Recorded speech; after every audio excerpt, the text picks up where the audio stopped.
1894 భారత్లో తిరుగుబాటుదారులను ఆంగ్లేయులు అణచివేస్తున్న సమయం.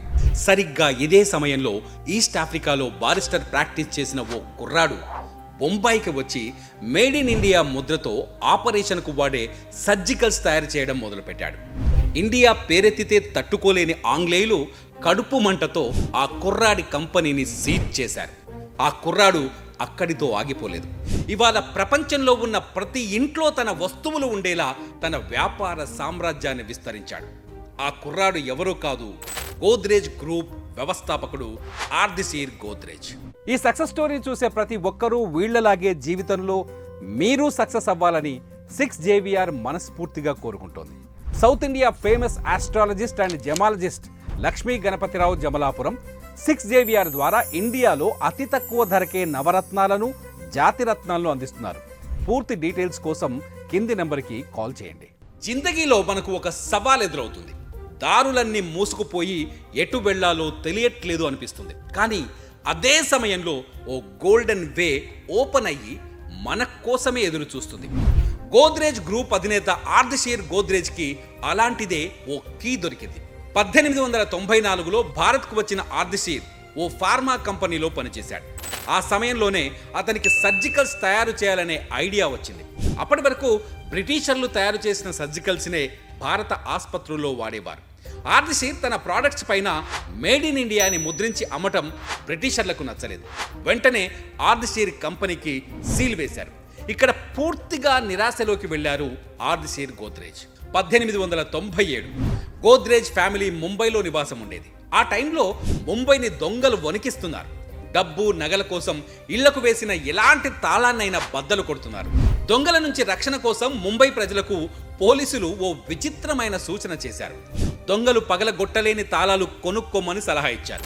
ఈ సలహా ముంబై ప్రజలను భయపెట్టింది. కానీ ఇదే ప్రకటన ఆర్దిసిర్ గోద్రేజ్ను మాత్రం తీవ్రంగా సంతోషపెట్టింది. ఎందుకంటే పోలీసులతో అతనికి తాళాలు తయారు చేయాలనే ఐడియా దొరికింది. గోద్రేజ్ తాళాలకు ఒక ప్రత్యేకత ఉంది. ఒక తాళానికి మరో తాళానికి అసలు పోలికే ఉండదు. దొంగలు కాదు కదా, గజ దొంగలు కూడా ఆ తాళాలను తెరవలేరు. తన మిత్రుడు మేర్వాంజీ కామా దగ్గరకు వెళ్లి రెండోసారి అప్పు తెచ్చాడు ఆర్దిసిర్ గోద్రేజ్. అంతకుముందు సర్జికల్స్ తయారు చేసేందుకు అప్పు ఇచ్చింది కూడా ఈ మేర్వాంజీ కామానే. గుజరాత్, మలాబార్ నుంచి కొందరు తాళాలు తయారు చేసే ఎక్స్పర్ట్స్ని పిలిపించాడు. వాళ్లకు తన సొంత ఐడియా చెప్పాడు. ముంబైలో ఓ చిన్న గోడౌన్ తీసుకుని తాళాల తయారీ మొదలుపెట్టాడు. తొలుత యాంకర్ పేరుతో తాళాలు రెడీ చేశాడు. కొద్ది రోజుల్లోనే ఆర్దిసిర్ గోద్రేజ్ తాళాలు ముంబై దొంగలను భయపెట్టాయి. గోద్రేజ్ పైన ప్రజల్లో నమ్మకాన్ని పెంచాయి. ఇక్కడే గోద్రేజ్ ప్రస్థానం మొదలైంది. 1902 ముంబైలో నివాసం ఉండే ధనవంతులు తమ డబ్బు, నగలను ఇళ్లలోనే దాచుకునేవాళ్ళు. ఆర్దిసిర్కు ఇక్కడే ఓ ఐడియా వచ్చింది. ముంబైలో ధనవంతులు డబ్బు, నగలను తమ ఇంట్లో భద్రంగా దాచుకునేందుకు ఇనపెట్టెలు ఎందుకు రెడీ చేయకూడదు అని. తన కంపెనీ ఇంజనీర్లతో కలిసి ఆర్దిసిర్ కొన్ని నెలలు కష్టపడి అత్యంత సురక్షితమైన ఇనపెట్టెలు, అల్మారాలు రెడీ చేశారు. అవి ఎంత స్ట్రాంగ్ అంటే మంటల్లో వేసినా అవి తగలబడిపోనంత గట్టిగా ఉండేవి. ఇప్పటికీ కూడా గోద్రేజ్ బీర్వాలు చాలా సేఫ్. 1910 ఆర్దిసిర్కి తమ్ముడు ఫిరోజ్ షా గోద్రేజ్ తోడయ్యారు. ఇంజనీరింగ్ చదివిన ఫిరోజ్ షా తాళాల తయారీ పైన మరింత రీసెర్చ్ చేశారు. స్ప్రింగ్లెస్ తాళాలు సృష్టించడంలో విజయం సాధించారు. అంతేకాదు బీర్వాలను కూడా మరింత స్ట్రాంగ్ చేశారు. అవి ఎంతసేపు అంటే 1944లో ముంబైలోని డాక్ యార్డ్లో ఓ భారీ పేలుడు జరిగింది. ఆ పేలుడులో అన్ని వస్తువులు కాలిబూడిదయ్యాయి. కానీ గోద్రేజ్ బీర్వాలో దాచిన డాక్యుమెంట్స్ మాత్రం చెక్కు చెదరలేదు. ఈ ఇన్సిడెంట్తో గోద్రేజ్ పైన ప్రజల్లో నమ్మకం పెరిగింది. చివరికి అప్పటి బ్రిటిష్ ప్రభుత్వం కూడా తమ డాక్యుమెంట్స్ను దాచేందుకు గోద్రేజ్ బీర్వాలనే కొనుగోలు చేసింది. బాంబే సర్కార్ తమ కార్యాలయాల కోసం పూర్తిగా గోద్రేజ్ బీర్వాలనే ఆర్డర్ చేసింది. 1918 భారత్లో విదేశీ వస్తు బహిష్కరణ కొనసాగుతోంది. ఈ సమయంలోనే ఆర్దిసిర్కు ఓ ఐడియా పుట్టింది. మరో కొత్త వస్తువును కనిపెట్టారు. అదే ఛవి సబ్బు. ఛవి సబ్బుకు ముందు సబ్బులన్నీ జంతువుల కొవ్వుతో తయారయ్యేవి. ఆ సబ్బులను వాడాలంటే భారతీయులకు నచ్చేది కాదు. ఆర్దిసిర్ దానికి భిన్నంగా ప్రపంచంలోనే తొలిసారి వెజిటబుల్స్ ఆయిల్స్తో సబ్బులను తయారు చేశారు. నాన్ వెజ్ సబ్బులను ముట్టుకొని హిందువులు వెజిటబుల్ సబ్బులను ఎగబడి కొన్నారు. చవి తర్వాత గోద్రేజ్ 1922లో నెంబర్ 1 అండ్ నెంబర్ 2 అనే మరో 2 సబ్బులు తెచ్చింది. ఇప్పటికీ గోద్రేజ్ నెంబర్ 1 సబ్బు అమ్ముడుపోతూనే ఉంది. సినిమా యాక్టర్లతో పబ్లిసిటీ ఇప్పుడు మొదలైందేమీ కాదు. 20sలోనే గోద్రేజ్ ఆ ప్రయోగం చేసింది. 1926లో టర్కిష్ బాత్ సోప్, వత్నీ సోప్స్ రెండింటిని తీసుకొచ్చింది. అప్పటి నటి మధుబాల ఈ 2 సబ్బులకు బ్రాండ్ అంబాసిడర్గా పనిచేశారు. స్వదేశీ వస్తువుల తయారీలో గోద్రేజ్కు ఉద్యమకారుల మద్దతు కూడా లభించింది. స్వయంగా మహాత్మా గాంధీనే గోద్రేజ్కు ఓ లేఖ రాశారు. రవీంద్రనాథ్ ఠాగూర్, అని బిసెంట్, సి రాజగోపాలాచారి వంటి వారు గోద్రేజ్ సోప్స్ గురించి మాట్లాడారు. దీంతో గోద్రేజ్ బిజినెస్ ఎక్కడికో వెళ్ళిపోయింది. 1936 గోద్రేజ్ గ్రూప్లో నవశకానికి పునాది పడింది. గోద్రేజ్ వ్యవస్థాపకుడు ఆర్డిషీర్ గోద్రేజ్ నాసిక్లో కన్నుమూశారు. భార్య ముందుగానే చనిపోయారు. పిల్లలు కూడా లేరు. గోద్రేజ్ గ్రూప్ పూర్తిగా తమ్ముడు ఫిరోజ్ షా చేతికి వచ్చింది.